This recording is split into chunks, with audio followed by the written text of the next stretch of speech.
how to be a great foreman. So we've talked about the process that foremen will follow in previous videos, which we'll link you to. But in this one, I'm going to talk to you about the key soft skills that you have to be great. So what are the things that you always have to do, and there's 11 of them, what are the things that you should never ever do as a foreman? That's what we're going to cover now. If you want to be better for your people and more effective, you have come to the right place. Let's go.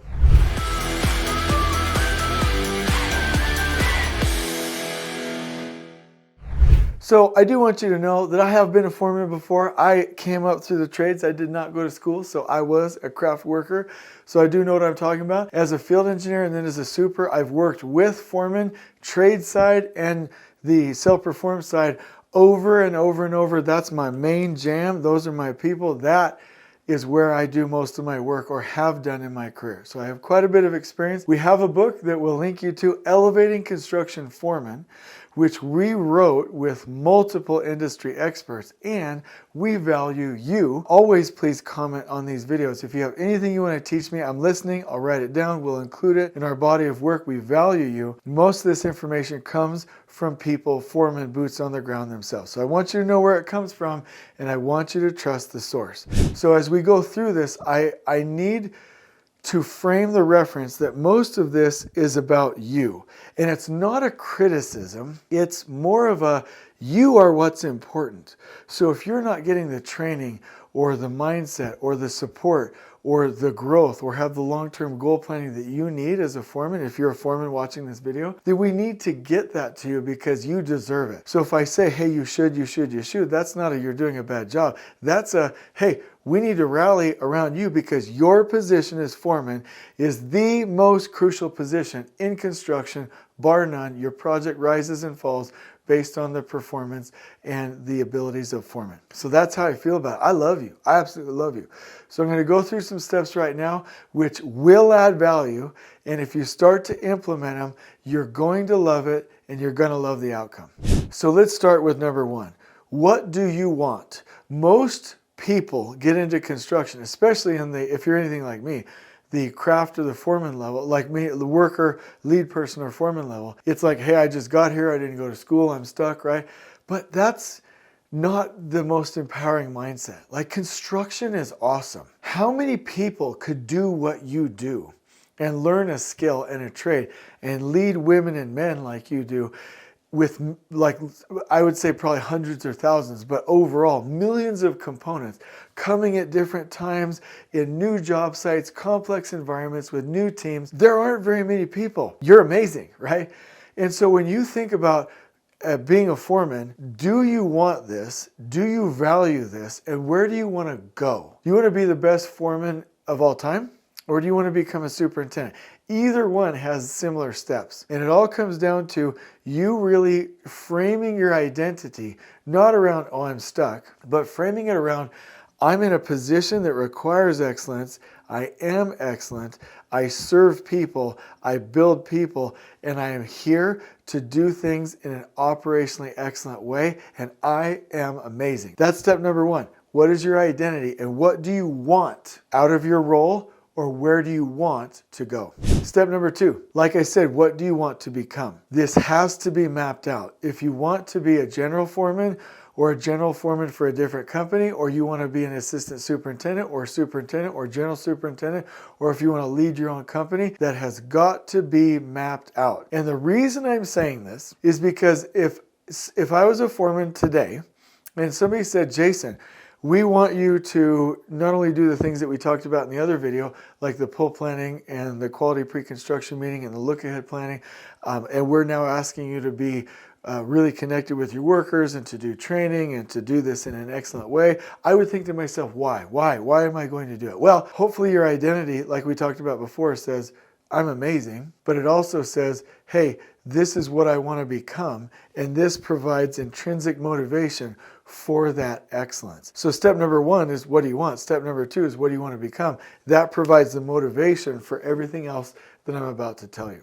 Because step number three is crucial. Everything that you have, all of your results, are according to your mental set point. Now, there's a book called The Secrets to a Millionaire Mind or Mindset, and that book basically says, hey, if you make, I'm just going to throw out some numbers. If you make $100,000, that's probably because that's your mental set point.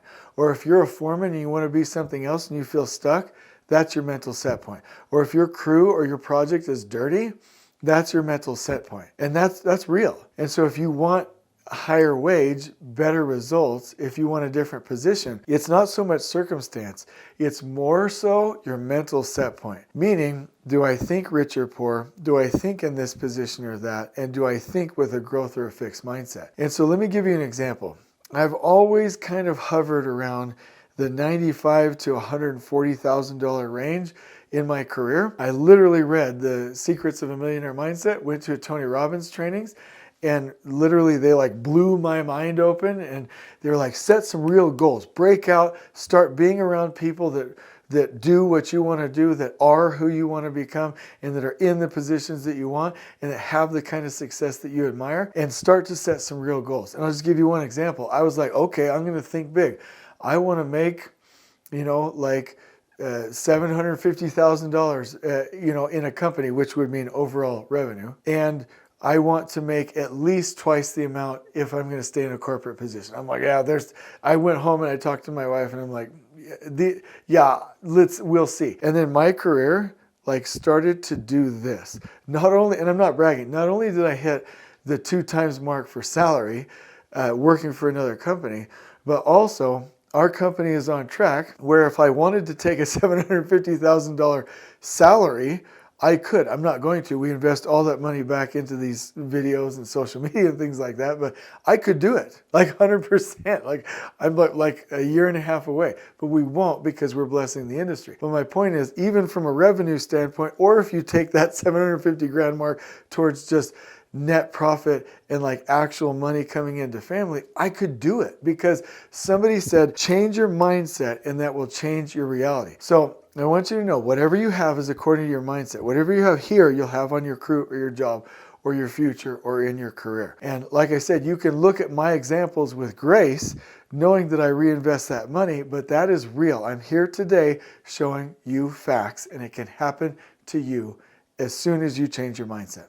Step number 4, this is where I'm going to go through the 11 things that you never do, right? So if you know what you want to become, and you have the right mindset, and you've broken that open, and you're like, I want to be the best foreman ever, here are some things you can't do. Number 1, hide mistakes.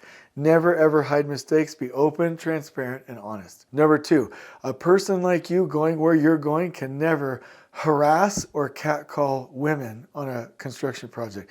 It's not done. It's beneath the industry and it's beneath you, and it should never happen. Step number 3, stop telling inappropriate jokes. It's not done. Don't do it. It doesn't belong at work. And again, you are heading in the direction of a professional position, whether foreman or a future role, and your future self does not tell inappropriate jokes. 4, and this is a big one, you cannot think or say, and just know I said think or say or believe racist things, because that will translate throughout everything else you do in your life and in your career, and it will cap your success. 5, act disrespectfully to anybody in your career. From now on, it's all about how can I connect with people and respect people and win friends and influence others with the goodness that is within.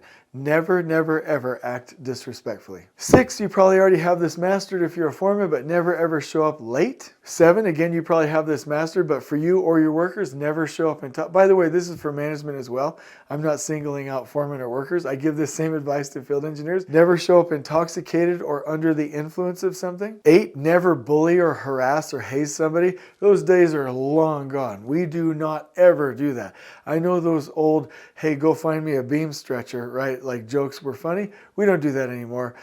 You are going to have to build and give to your people in a psychologically safe environment for them to succeed and grow, and also to elevate you and push you to where you want to go. 9, you never work unsafely. We are beyond that. Everything you do in your crew, full PPE, full pre-test planning, always by the book. You follow the OSHA 30 and 10 regulations if you're in the United States, and make sure your crew is working safely. 10, never act without integrity or lie. And number 11, never do anything unethical or immoral. Now, those are big things, because sometimes foremen, you, me, we hang out with people that are of a like mind, and we're just all farting around out there on the job site, doing stupid things, and those stupid things lead to stupid results. We've got to pull our way out of that and start acting like what we want to become, or acting like the results that we want to have.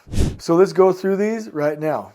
Oh, real quick, right now, please, if you're jamming with this content, or if you have something to say, obviously but I would love to hear your comments on what you think makes for a great foreman, or even if you disagree, we'll have a conversation about it. Put it in the comments below. But number 5, you are the average of your 5 closest friends. So if you have friends that are doing stupid things, then you'll have stupid thoughts, and you will do stupid things, and you will get stupid results. So make sure that you start hanging around with the right kind of people that are going to elevate you, that are going to support you, and that are doing the things that bring success.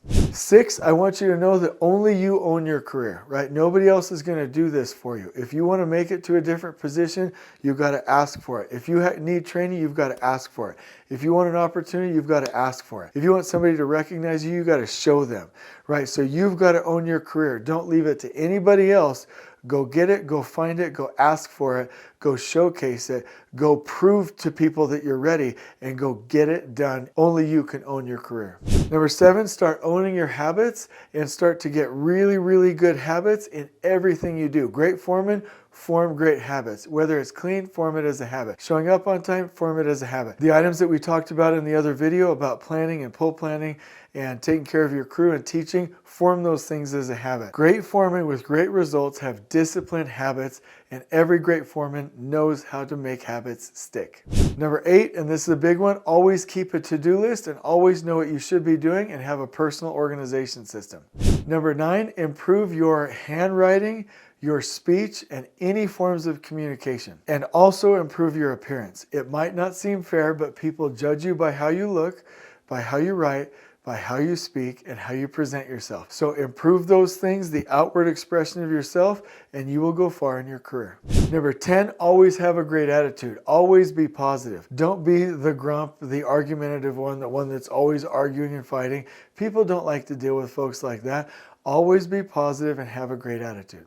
Number 11, take care of your health and wellness, right? For you to reach your career, take care of your family, and do the things that you want to do, you've got to take care of your body. Go to those doctor's appointments, dentist appointments, take care of yourself, exercise, eat right, and make sure that you're following those health habits as well. Number 12, when you're in the field with your workers, make sure that you have good energy and that you're communicating that to your crew, and that energy will also develop your career. And number 13, always be clean, safe, and organized. A clean mind is an excellent mind, and it will pay dividends. And so if you're doing the things that we talked about in the other video, which is really doing amazing planning, and now you've got these really awesome habits, and you're really starting to develop your career, now these habits will allow you to onboard your workers properly with connection, really communicate well because you know how to do it, provide continuous reminding for your workers so they're always following the proper procedures and processes and systems, and that you're developing their career as well. 4, you can always keep your workers organized and your crew heading in a good direction. 5, you can be a really, really great mentor and get your people what they need in a connected way. 6, you can always have good energy on your crew, which will drive everyone forward. 7, you can really have a leadership approach that comes from a sense of gratitude and giving, which will now propel your career. And so I want you to know that all of these concepts are huge. I've just generally covered just the tops of them, like just the top 1% of these concepts. If you follow these, I promise you, you are going to great heights and to do great things in your career because you're amazing. And in the description below, I'm going to link you to the book, and it's recently come out on audio, so you can listen to it. So please check out that book. It's in the description below. You're on your way to becoming an amazingly effective foreman. On we go.